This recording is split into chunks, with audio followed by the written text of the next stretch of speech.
Habari za hapa bwana Sam. Salama kabisa, sijui za huko utokako.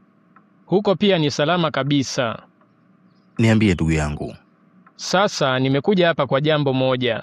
Ule mpango kazi wetu tukiweza kuukamilisha leo au kesho, wiki hii tunaweza kupata uwekezaji mkubwa sana. Kwa sababu wale jamaa wamenihakikishia kuwa pesa zipo. Kwa hiyo tunatakiwa tuwahi kupeleka mpango kazi wetu ndani ya hizi siku 2. Basi acha niupambanie leo usiku, nadhani mpaka kufika kesho asubuhi nitakuwa nimekamilisha. Sam, njoo chumbani. Samahani Alex, ngoja nikamsikilize mke wangu mtarajiwa mara moja, narudi sasa hivi. Hakuna shida kaka. Sam, ni mara ngapi nimekwambia sitaki kukuona pamoja na Alex? Cha usiku, Alex ni rafiki yangu wa utotoni, na pia yeye ndiye ananisaidia kutafuta wawekezaji kwenye ule mpango kazi wangu. Sawa, anakusaidia kutafuta wawekezaji, lakini shida ni kwamba mimi sipendi urafiki wenu. Ni sababu gani inayokufanya uuchukie urafiki wetu? Mimi siupendi urafiki wenu kwa sababu unajua kuna siku atakupa ushauri mbaya kwa ajili ya kuharibu mahusiano yetu. Na mimi sipo tayari hilo litokee. Kwa hiyo kuanzia leo, unatakiwa uwe karibu na mimi na sio Alex. Hebu kwanza nenda kamfukuze sasa hivi. Hapana, siwezi kumfukuza rafiki yangu, kwa hilo utanisamehe cha usiku. Kumbe Samu unampenda rafiki yako kuliko mimi. Sasa baki na huyo rafiki yako na ikiwezekana umoe kabisa. Kwa heri. Tafadhali cha usiku, naomba tusifikie huko. Ngoja nikamwambia aondoke. Nenda kamwambia aondoke sasa hivi. Sawa mpenzi. Ndugu yangu. Ondoa shaka ndugu yangu. Ngoja mimi niondoke. Cha msingi hakikisha unakamilisha mapema huo mpango kazi.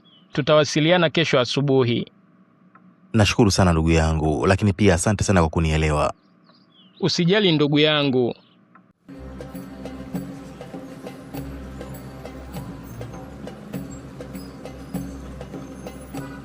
Karibuni mabosi zangu, leo niwape chakula gani? Mimi naomba wali maini na Pepsi ya baridi. Hapana, mletee mboga za majani na maji. Hebu acha utani cha usiku. Hasa ni chakula gani iko unaniagizia? Baby, mimi sitaki ule wali na soda kwa sababu utapata kitambi. Ndio maana nimekuagizia mboga za majani ili uendelee kuwa na huu mwili mzuri ulionao. Mhudumu, hebu nenda kamletee hizo mboga za majani. Eti kaka, nikuletee mboga za majani? Sawa, leta tu. Okay, na wewe madam nikuletee nini? Mimi niletee maji tu maana nipo kwenye diet. Sawa.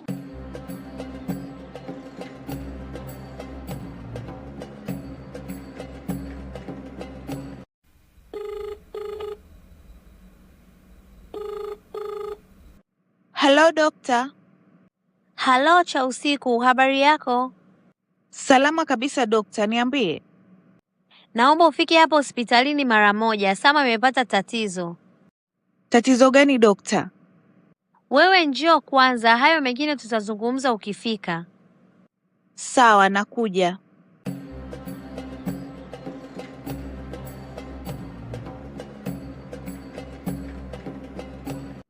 Sam, umefanya nini?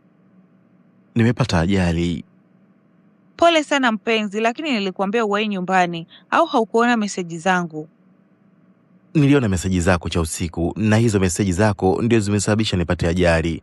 Kwa sababu nilichelewa kutoka kazini, hivyo ikabidi nichukue bodaboda ili niwahi nyumbani, maana siku zote nikichelewa huwa unakuwa mkali sana. Sam, acha uongo, wewe ulikuwa unaenda kuchepuka ukapigwa huko. Nina uhakika haujapata ajali ya bodaboda kwa sababu kama ulipata ajali ya bodaboda, mbona hapa hospitali upo mwenyewe? Cha usiku, hebu mwache mgonjwa apumzike kwanza. Hapana, mimi siwezi kuvumilia dokta. Huyu mjinga nilikuwa nimepanga kufunga naye ndoa mwezi huu, lakini cha ajabu yeye anaenda kutafuta wanawake wengine huko nje. Cha usiku, hizi lawama zako sasa zimevuka mipaka.